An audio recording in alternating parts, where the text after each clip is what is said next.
नमस्कार। आज हम एक ऐसी चीज के इतिहास और असर को गहराई से समझने की कोशिश करेंगे जिसने दुनिया बदल दी। हाँ, छपाई यानी प्रिंटिंग। बिल्कुल।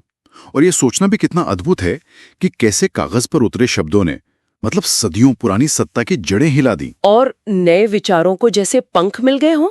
हाँ बिल्कुल। इसकी कहानी वैसे शुरू होती है पूर्वी एशिया से। अच्छा, चीन, जापान, कोरिया। वहां वो हाथ वाली तकनीक थी ना, वुड ब्लॉक प्रिंटिंग, लकड़ी के तख्तों पर उकेर कर छापना। जी हाँ, वही। चीन में तो सरकारी परीक्षाओं के लिए किताबें इसी से छपती थीं, काफी बड़े पैमाने पर। फिर यूरोप कैसे पहुंची? वो व्यापारी मार्को पोलो थे ना, वो इसे 13वीं सदी के आखिर में इटली ले आए।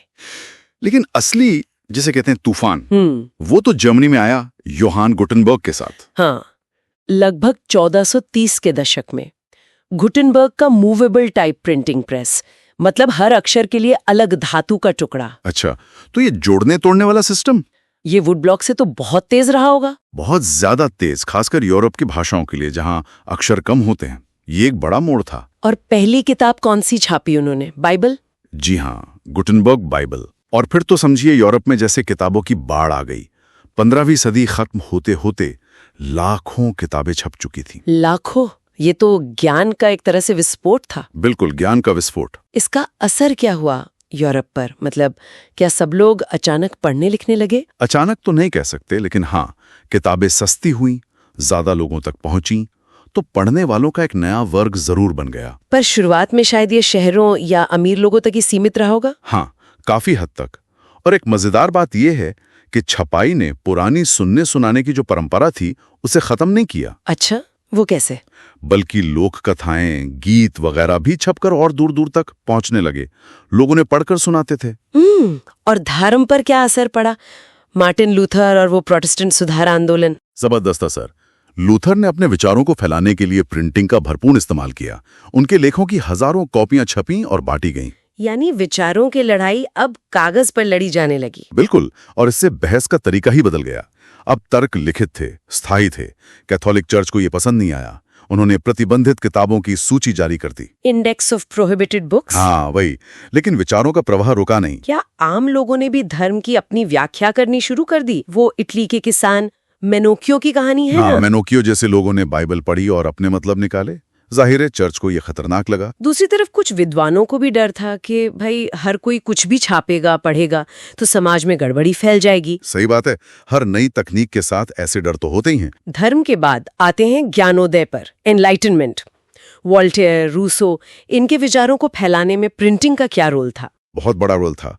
तर्क, विज्ञान, व्यक्तिवाद, ये सारे विचार किताबों पर्चों के जरिए ही आम लोगों तक पहुंचे। और इन्होंने फिर लोगों को सवाल पूछने के लिए उकसाया, राजशाही पर, चर्च पर। बिल्कुल, फ्रांस की क्रांति की जमीन तैयार करने में इन छपे हुए विचारों का बड़ा हाथ था।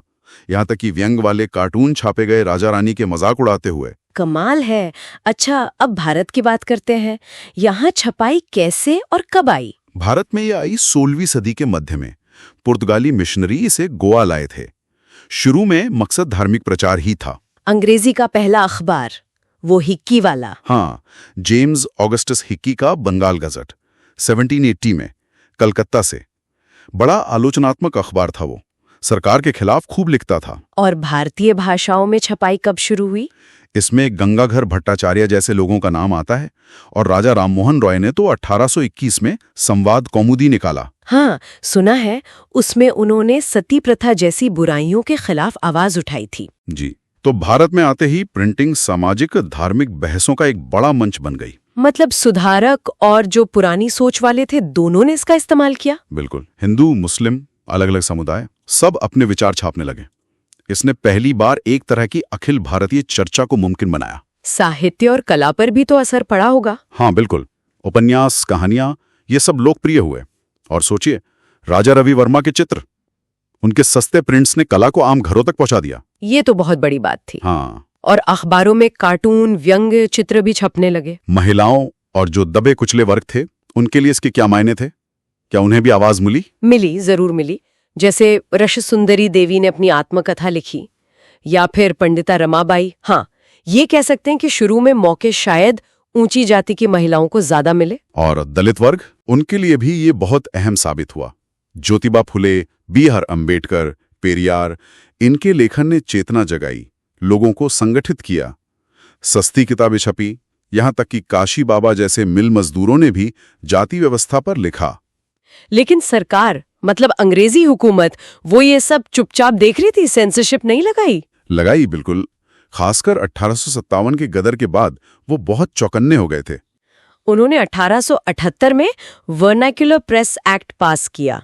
अच्छा, ये खास तौर पर भारतीय भाषाओं के अखबारों के लिए था। हाँ, क्योंकि उन्हें राष्ट्रवादी विचारों के फैलने से डर लगता था। पर क्या वो प्रेस को दबा पाए? पूरी तरह नहीं।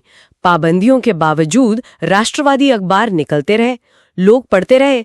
बाल गंगाधर तिलक का केसरी हो या बाद में गांधी जी के हरिजन और यंग इंडिया। यानी आजादी की लड़ाई में प्रेस एक हथियार बन गया। एक बहुत शक्तिशाली हथियार। तो कुल मिलाकर देखें तो छपाई सिर्फ एक तकनीकी आविष्कार नहीं थी, ये तो एक पूरी सामाजिक सांस्कृतिक क्रांति थी जिसने लोगों के सोचने, पढ़ने, अपनी बात कहने का ढंग ही बदल दिया। बिल्कुल। इसने ज्ञान को कुछ लोगों के कब्जे से निकाला, बहस को नया रूप दिया और समाज के कई दबे हुए हिस्सों को आवाज दी। सुधारक, क्रांतिकारी, महिलाएं, मजदूर, सबको एक मंच मिला। आधुनिक दुनिया को बनाने में इसका बहुत बड़ा हाथ रहा। निश्चित रूप से। और चलिए अब अपने श्रोताओं के लिए एक सवाल छोड़ते हैं। हाँ, जरूर। जिस तरह छपाई ने अपने वक्त में सूचना और विचारों पर कुछ लोगों के एकाधिकार को तोड़ा, क्या आज का डिजिटल मीडिया, मतलब इंटरनेट, सोशल मीडिया, वही भूमिका निभा रहा है? या फिर ये अपने साथ कुछ नई तरह की चुनौतियां लेकर आया है? नियंत्रण की, बहस के स्तर की? इस पर सोचिएगा जरूर।